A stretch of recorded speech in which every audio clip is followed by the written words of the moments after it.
Shalom saudara terkasih dalam Kristus Yesus. Salam jumpa pada renungan harian Embun Pagi hari ini. Dan kita akan mendengarkan firman Tuhan yang akan menuntun kita, menguatkan kita, dan menerangi hati kita untuk menjadi sesuai dengan kehendak Allah. Oleh karena itu, sebelum kita mendengarkan firman Tuhan, kita bersatu di dalam doa. Damai sejahtera Allah yang melampaui segala akal dan pikiran, itulah yang memelihara hati dan pikiran dalam Kristus Yesus Tuhan. Amin. Saudara terkasih, pada akhir pekan ini kita akan diterangi oleh firman Tuhan dari Daniel 4 ayat 37.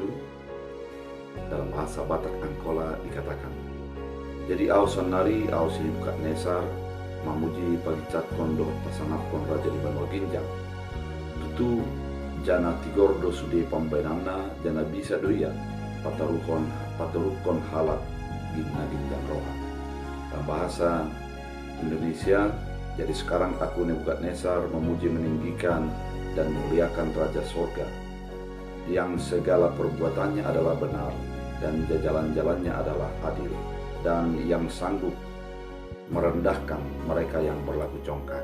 Demikian firman Tuhan. Saudara terkasih di dalam Kristus Yesus, ketika Nebukadnezar menjadi raja bagi orang Babel, ada sebuah kebanggaan baginya, dan perasaannya adalah merupakan sesuatu yang sangat luar biasa ketika dia mampu mengalahkan orang Israel dan menawan mereka.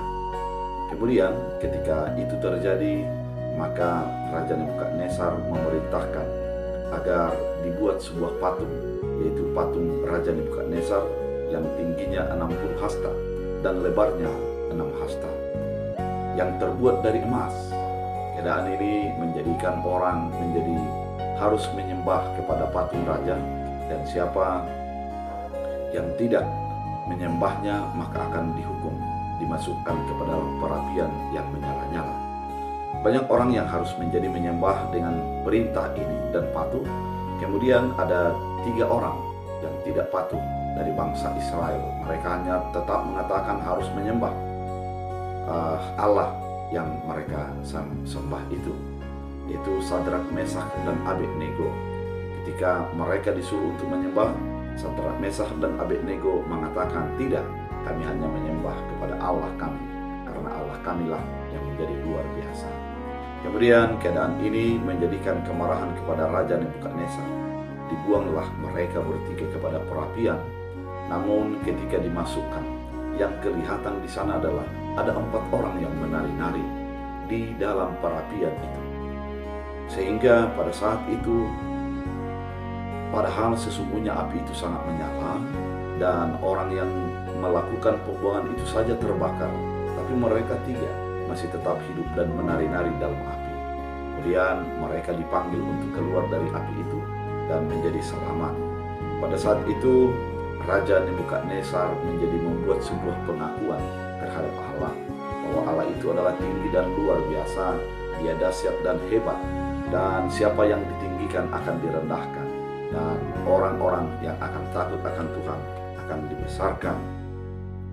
Pengakuan ini merupakan sebuah pengakuan yang memperlihatkan bagaimana orang yang tidak percaya menjadi mengenal Allah. Bapak Ibu yang terkasih di dalam Kristus Yesus, ternyata itulah dampak daripada orang yang tetap komit di dalam imannya. Ketika dia menyatakan iman dan tetap konsisten melakukan tugas keberimanannya, ketika ada tekanan, ada persoalan, maka pada saat itulah orang akan melihat iman kita dan bercermin dan merenungkan tentang apa yang sesungguhnya yang kita sembah itu. Khotbah yang dilakukan oleh ketiga orang itu, Sadrak, Mesak, dan Abednego, membuat sebuah perubahan baru bagi Nebukadnezar. Dia menjadi merendahkan diri di hadapan Allah, dan dia sadar bahwa Allah itu adalah Allah yang lebih tinggi daripada segala-galanya. Oleh karena itu, saudara terkasih di dalam Kristus Yesus, firman ini mau mengingatkan kita bahwa perubahan itu dimulai daripada orang-orang percaya yang tetap komit di dalam imannya. Ketika kita menyatakan kebenaran, meski banyak tekanan untuk menjadi menghalanginya, di sana akan nampak nanti kebenaran daripada Tuhan. Kemudian ketika kita memperlihatkan iman kita di tengah-tengah kesulitan, maka orang akan menyembah kepada Allah kita. Oleh karena itu, saudara terkasih di dalam Kristus Yesus, Mari kita sebagai orang percaya tetap memegang iman kita dan memancarkan iman kita di dalam segala keadaan, sehingga orang lain menjadi mengenal dan menyembah kepada Tuhan kita. Dan melalui firman ini juga mau diingatkan kepada kita, mari kita sebagai orang percaya hidup dengan seturut kehendak Allah, sehingga dengan demikian orang menjadi mengenal Allah. Orang yang tinggi akan direndahkan. Mari kita rendahkan hati kita di dalam naungan dan kasih setia Allah. Kita berdoa. Terima kasih Tuhan atas firman yang Kau nyatakan mengingatkan kami agar kami tetap menjadi garam dan terang dunia, menjadi saksi dalam kehidupan kami sebagai orang percaya, sehingga orang-orang lain menjadi mengenal Allah.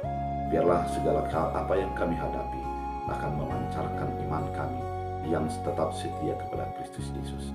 Tuhan Yesus yang baik, dalam akhir pekan ini setiap orang yang melakukan pekerjaan mereka, tambahkan sukacita, tambahkan berkat-Mu, biar yang berbuah sesuai dengan kehendak Tuhan. Terima kasih Bapa, dalam Kristus Yesus. Amin. Tuhan Yesus